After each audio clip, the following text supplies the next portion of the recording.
Good evening and welcome to tonight's episode of Ask Leah. This week's question is a tough one. It comes from someone and it's about their personal relationship. You see, this person has been working really hard on their own self-development over the last couple of years, on their mindset, on the way they respond to some of the challenges in their life. This is someone who really has done the work, has recognized that in the past they showed up from a victim mindset. They could be quite passive aggressive, and they do have some really genuine challenges in their life, challenges with family members, with some situations that are going on. But they realised, you know what? Those circumstances aren't going anywhere. Those people aren't going to magically start behaving differently. So they did the work on themselves to make sure that they could still be okay in the middle of the shitstorm, quite frankly. The issue now, though, is this person's husband is still stuck in victim mode. He can be really critical, very negative, and he doesn't really like that his wife has this new approach to life. Now, there's so much I could say on this, and I have recorded a separate video for this person directly with some more context. But I wanted to share a couple of points here. First off, you can't make someone change.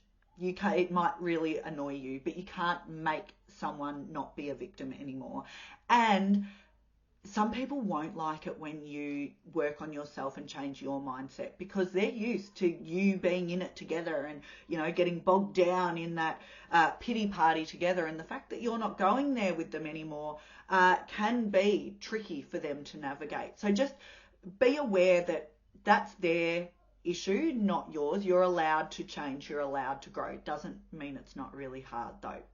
In terms of a practical strategy, when someone is being a victim around you, it's not a good idea to say, you know what, you're just being a victim, get on with it. That's just going to lead to conflict. So a strategy that I teach in the workplace as well, that you might try with your husband, might not work, but it's one to try. And I call it acknowledge and redirect, because one of the mistakes we make in this situation is to dismiss the problem or the challenge that they're facing and just try to focus on the positives, like saying something like, well, you can't change it, just get on with it, which might be true and might be pragmatic, but it doesn't acknowledge the feeling or what's going on for that person. It's not showing understanding, care, and empathy. So in that situation, if your husband or anyone else is bogged down, acknowledge the feeling without getting sucked in and agreeing with it. So you might say, you know what, I know the situation sucks. I can see that you're really upset and frustrated about this.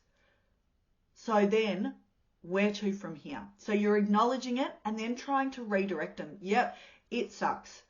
It sucks that my parents are behaving in that way, and I don't like it either. However, the reality is this is who they are. They're going to continue being who they are.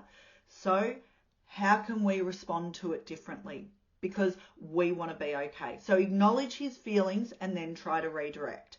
Now, he might still stay bogged down. And I know, because you told me, in this situation, he is also questioning your new response to things. Another piece of advice I share frequently is explain the why.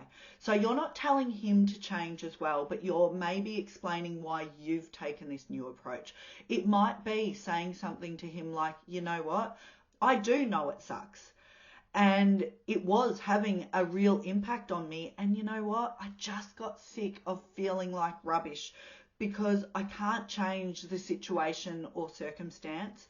The only thing in my power to control and change here is how I respond to it. And I'm not going to give them the satisfaction anymore of having this dictate and ruin my life and make me really upset. So I'm going to choose how I respond to it, because I want to be living a great life and a positive life and showing up well for you and the kids. And it might be that by modeling this behavior, maybe it does help encourage him to shift a bit. This is a really tough one. I know it is. but I encourage you to try those 3 strategies, see how you go, and maybe then based on that, it's time to do some more serious thinking. And I know we have spoken about that previously, but for anyone else listening too, you try everything you can, and then potentially you've got some decisions to make. If you have a communication, leadership, really tricky people problem or question that you would like answered, I can't solve it for you, but I can throw out some ideas and advice on how you might like to handle it. Send them through and I'll do my best to answer it for you next week. Cheers.